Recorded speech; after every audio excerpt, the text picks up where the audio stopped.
that could be considered controversial. All right, so.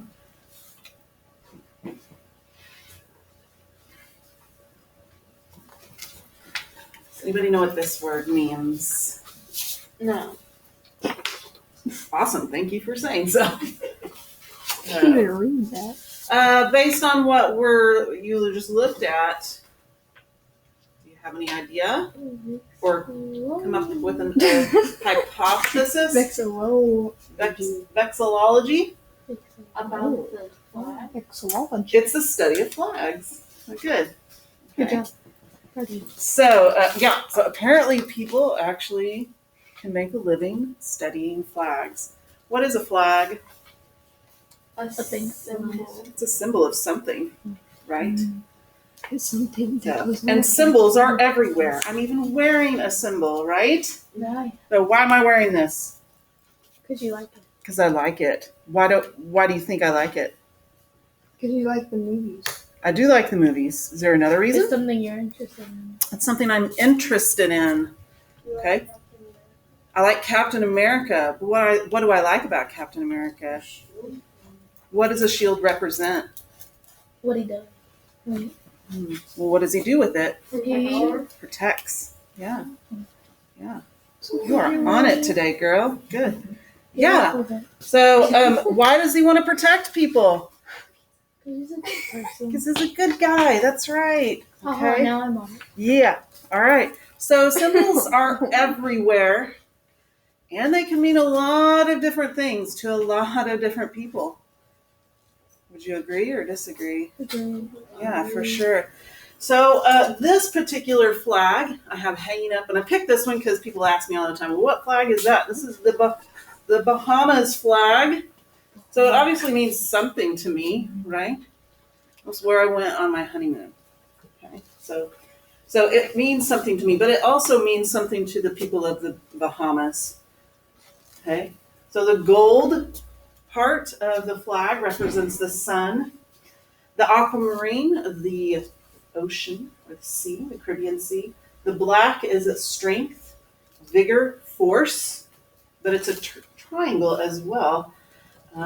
That's pushing into the sand and the water. So enterprising and determined to cultivate the resources that are available to them. So wouldn't have known it if I hadn't looked it up. Oh, it's just a pretty flag. But for other people, it means something more. Our flag, of course, means something to us. What does it represent? Our country, even the foundation of our country. Now, how many stripes does it have? 13. For what purpose? It's the original colonies, okay? And how many stars are there? 50. And as that's actually progressed, obviously, since we didn't start off with 50, we started off with 13. And as new states were added, we added new stars and a different pattern for those stars. All right. Why is it red, white, and blue?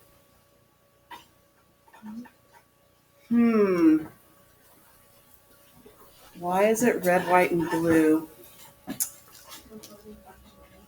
No, they didn't have them yet. Where did we come from? Where did the United States originate from? From where? Yes. England or Great Britain. What colors are their flag? Red, white, and blue. So it's a reference to our history and the beginnings of our own.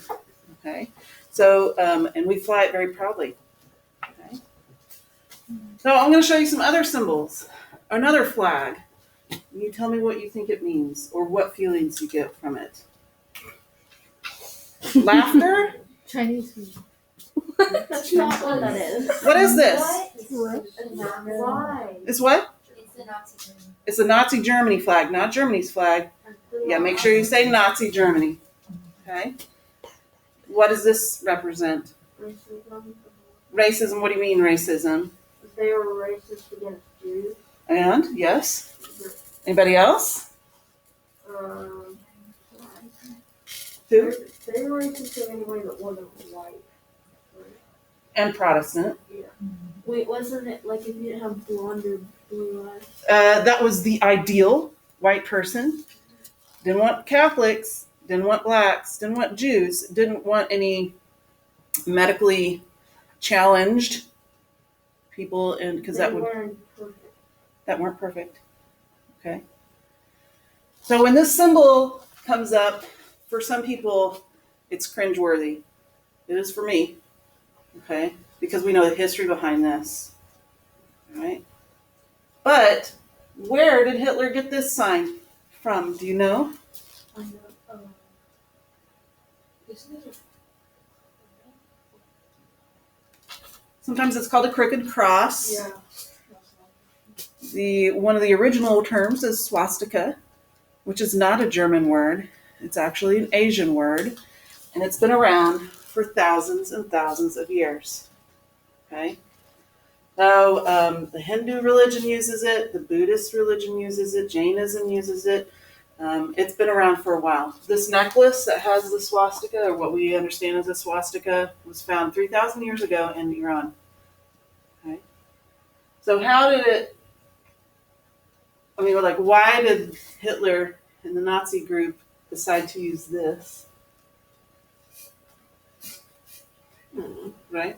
So a lot of times we take symbols that are already out there and put new meaning on them. Okay, and those could be positive, those could be negative. Obviously, this was positive for the people who practice those different religions, and you can find that in the Middle East and in lots of places in Asia. And it's not a symbol of hate. Okay, it's actually a positive symbol. But when it's used in another way, for those who know the history behind that other symbol, not positive at all. Okay. So that's what we're talking about, symbols and what they mean. And because we're talking about the Civil War, there's one symbol in particular that does cause controversy a lot of the time. And it's this one. Now, what is this symbol? What is this flag? It's called the Confederate flag? What? Doesn't also called the Dixie flag? The Dixie flag, yeah, sure. The rebel flag, yes, absolutely. But what actually is it? Do you know? Yeah. No, we saw it in the video yesterday, flying, right? In the animated video, the Union, the blue and the red. Okay. Well, there's a reason for that. Okay. So this is not the Confederate flag. Okay. It's not what that is. Okay. This is one of the original Confederate flags. Wasn't used very long, and there's a reason for that, is because that flag got confused with the United States flag, and so the soldiers didn't know where to go. So they're like, well, that's not going to work. And it has how many stars? 7. What does that represent? The first 7 states to secede. And then they added 11, which was the final amount of states. Okay. So this is the Confederate flag. And it was only used up until 1863, and there's a reason for that too. And we'll talk about that more. So if this is not the Confederate flag, then what is it?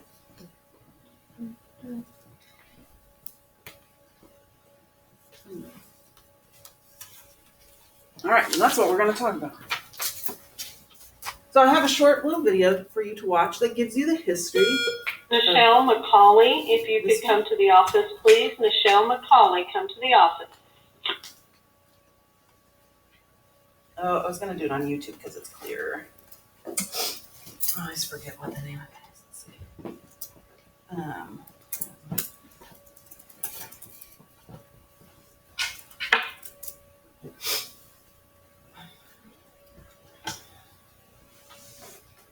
There it is.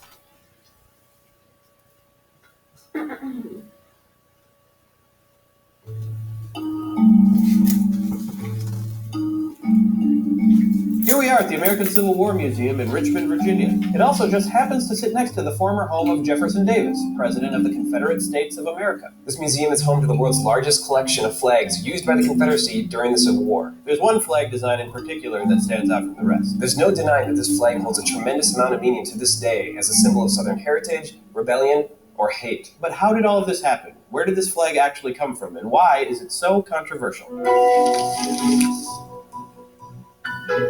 On the morning of June 27th, 2015, Bree Newsom, an artist and activist, scaled a flagpole in front of the South Carolina State House and removed the flag on top of it. That flag was what we have come to know as the Confederate flag. Before Bree Newsom took it down, the Confederate flag had been flying in front of the South Carolina State House for more than 50 years. But this flag's history goes back much farther than that, and its origins aren't as clear-cut as they might seem. Today, there's this idea that there was something called the Confederate flag, when in reality, during the life of the Confederacy, no such thing. This is John Koski, historian at the Museum of the Confederacy in Richmond, Virginia, and author of the book, The Confederate Battle Flag, America's Most Embattled Emblem. What there were a succession of national flags, that is, flags that were the equivalent of our stars and stripes, and a whole host of other flags used as battle flags. One of the main reasons the American Civil War first started was because a number of southern states seceded from the Union. They formed their own government and they called themselves the Confederate States of America. And the first thing you do when you make a new nation is make a flag.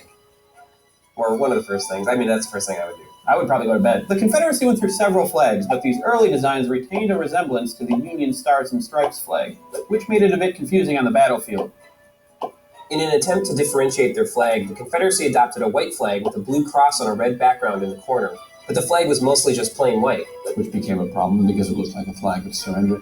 They fixed that problem by later adding a red stripe on the side. On top of that, there were a ton of different battle flags. And that's where you get this wild variety of flags. But one of them that emerged from all of that was the one that we know today, the blue X on the red field. The Army of Northern Virginia, later led by Robert E. Lee, was the first military unit to adopt the Southern Cross design into their battle flag.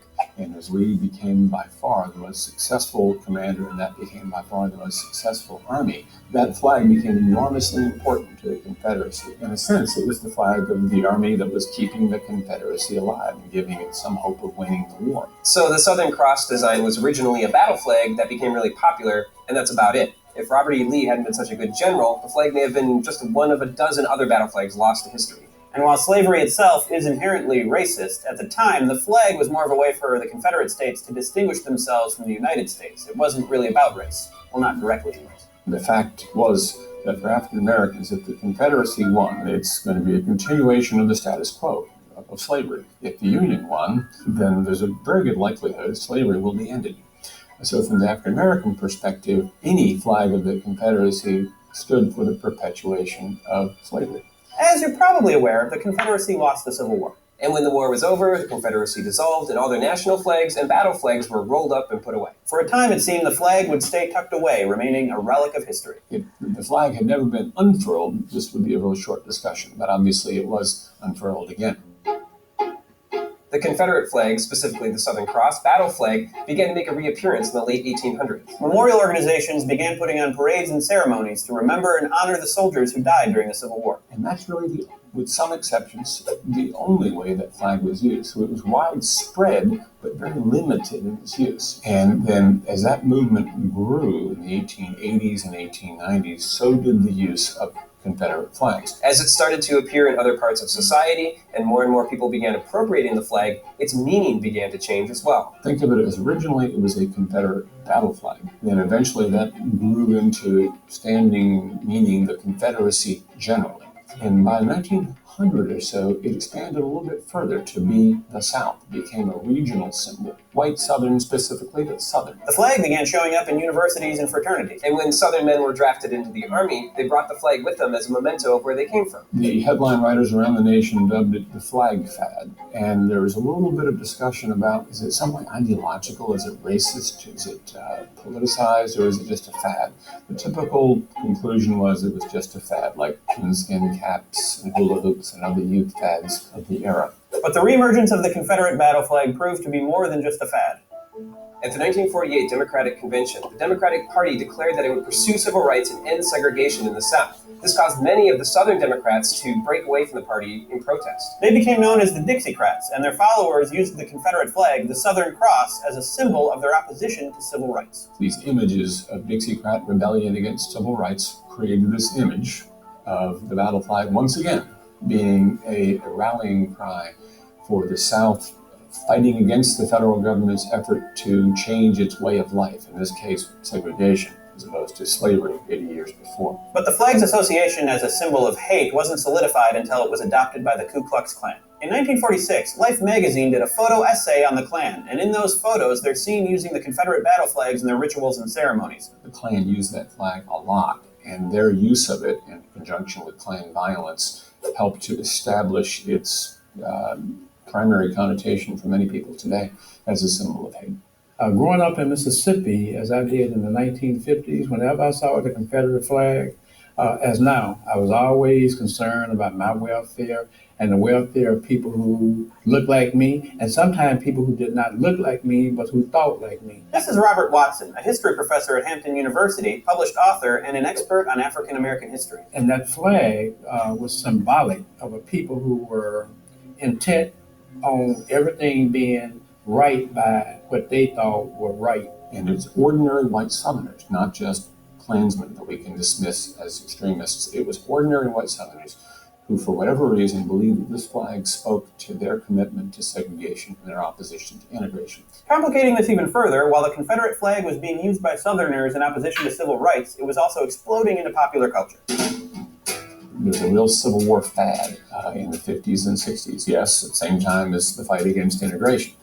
They're mixed in there somehow. Beginning in the 50s and continuing on into the 60s and 70s, the flag started showing up everywhere. T-shirts, bumper stickers, Leonard Skinner concerts, and even the TV. In the pop culture arena, the flag took on the connotation of rebellion. And anybody who wanted to assert their individuality or consider themselves a rebel might wear the Confederate flag. It even showed up overseas in Europe, where it was basically seen as an American symbol, no different than a cowboy hat or McDonald's. Today we're in a situation where people, and this has been true for 40 years or so, where there people have radically different views of what the flag means and therefore what should be done with the flag. People who fly the Confederate flags in their neighborhoods, on the back of trucks, that's their business because this is America. And that's fine for them, but I think it sends a bad message to people who are trying to work together across the color and race line.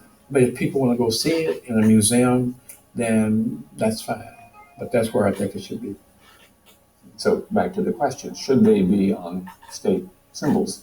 A lot of fair-minded people say no. A symbol for a state or a civil division of whatever size should be one that is acceptable to the vast majority of its citizens. That flag does not. In the wake of the racially motivated Charleston Church Massacre in June of 2015, where the shooter is seen in photographs with the Confederate flag, many southern states began to distance themselves from the flag. The governor of Alabama ordered the Confederate flag removed from a state monument, and several states halted the manufacture of Confederate flag license plates. Although many southern state flags were inspired by the Confederate flag, Mississippi is the only state that still has the Southern Cross in its design. The people who want it, who believe that it means heritage, are the ones who should be in favor of restricting its use. If you really believe that it is a flag of history and heritage, you should be leading the charge to make sure that it is only used in contexts of unambiguous history and heritage. Just a few weeks after Bree Newsom was arrested for taking down the Confederate flag, the South Carolina state government itself voted to remove the flag permanently from its grounds. While the Confederate flag might be disappearing as a state symbol, it still remains alive in the culture of the South and the United States, and its presence and the debate that surrounds it won't be going away anytime soon. So what do you think? Does the Confederate flag have a place in this day and age? And can its meaning ever be separated from racism and hate? Let us know in the comments. But be civil.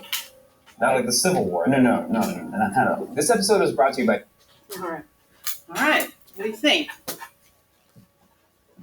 What do you think, Caitlin? You're like, no. What do you mean? Just general observations. I think it should only be in museums. Only in museums? I think it should only be in museums and used for education. For educational purposes? Did you know about the history of the use of the flag? Mm-hmm. Well, I knew it wasn't the original version of it. Mm-hmm. But I didn't know that it was just a battle flag and then it got popular. Yeah, so the only reason that is popular is because Lee was very successful in his campaigns. So, if not, this may not even be an issue. I feel like we should personally be able to use it because, I mean, we're not the ones who made it bad, but then again, other people did make it bad, so I could see the conflict, but really, I didn't make it bad, so I don't see why I can't use it. Sure. So what? So if you do fly it, or if you and some students have it as their logo for their profile picture, how would you respond to someone who came up to you and said, "Why do you have that flag? No, why are you showing a symbol of hate?" How do we approach that? I would explain to them that it's not a symbol of hate, it's a symbol of battle in our history, faith, and culture. Can we say that it's not a symbol of hate? Yeah. Yeah, we Because can, it wasn't made to be a symbol of hate. But it. It was made to support. Oh, sorry. I think Molly was going to say. You sure? Yeah. But it was made to support the Confederacy and what they were fighting for, and what they were fighting for was to keep slavery existing and keep Black people just restrained and treated like they aren't even human. So even if it wasn't originally meant to be like, yes, this is a racist hate symbol, in most ways it's still bad. Like even in the beginning when it was first created. So that's just my opinion. So this video was, let's see when it was created. Obviously after 2015. So 2016. Okay. And they make mention of something that happened in South Carolina, Charleston, South Carolina, where a man came into a Bible study and killed 9 African Americans. And he was a professed white supremacist and had the Southern Cross flag displayed everywhere at home. And that was, 6 years ago. And then some other things have happened since this video. Last year, Mississippi decided to change its flag and take the, actually this is it right here, and create a new one. So that flag did not come into existence until after the Civil War.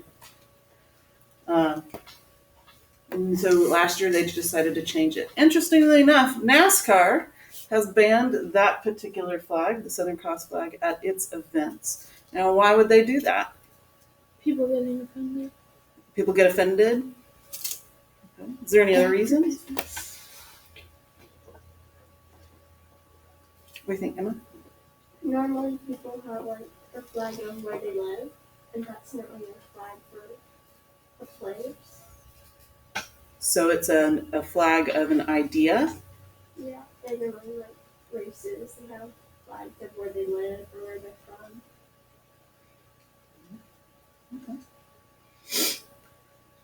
Yes, ma'am.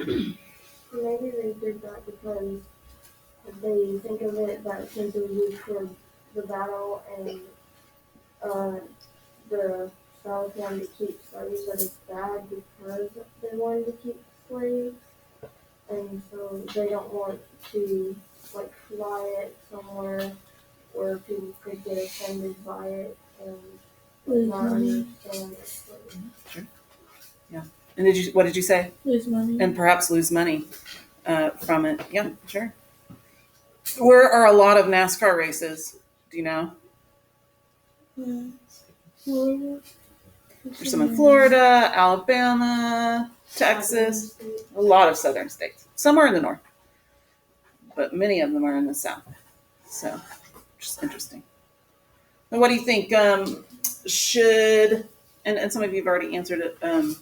Should this symbol be used in like license plates? No. Why not?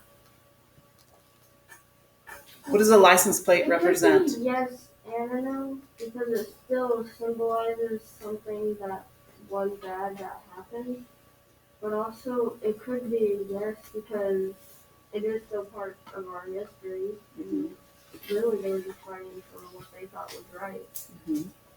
But what does where do you get your license plate from?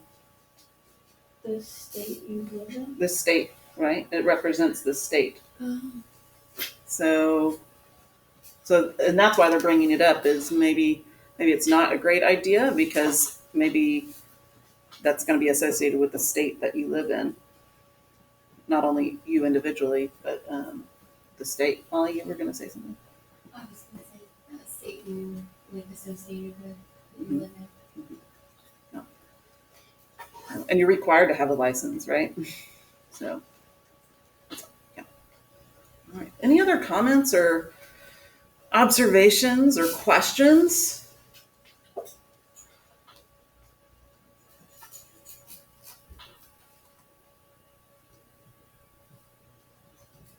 All right, so if you will, open up your Chromebook and retake the survey. There's actually 2 extra questions that I would like you to answer.